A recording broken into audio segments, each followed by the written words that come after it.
جیسے جیسے رمضان قریب آ رہا ہے ماشاءاللہ مسجد الحرام میں رش بڑھتا جا رہا ہے۔ ابھی آج 18 شعبان ہے اور ظہر کی نماز کے بعد اتنا زیادہ رش ہے، اتنا زیادہ رش ہے، یقین مانیں کہ ڈیلی نماز ظہر کی یہاں پڑھتا ہوں پچھلے 3-4 مہینے سے، اتنا رش میں نے کبھی نہیں دیکھا جو آج دیکھ رہا ہوں۔ سو سب بھائیوں کے لیے دعا ہے کہ اللہ تعالیٰ آپ سب کو اپنے گھر کی زیارت نصیب فرمائے۔ رمضان شروع ہونے والا ہے اور برکتوں والا مہینہ ہے، انشاءاللہ آپ کو رمضان میں بھی مسجد الحرام کی انفارمیشن دیں گے اور اپڈیٹ رکھیں گے۔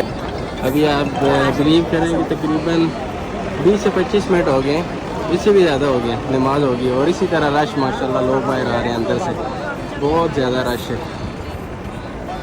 اور موسم بھی آہستہ آہستہ ساتھ ساتھ گرمی سٹارٹ ہو گئی کیونکہ، تو اس کے باوجود رمضان میں آپ کو پتہ ہے بہت زیادہ یہاں پہ رش ہوتا ہے۔ سو دعا ہے کہ اللہ تعالیٰ آپ سب کو اپنے گھر کی زیارت نصیب فرمائے۔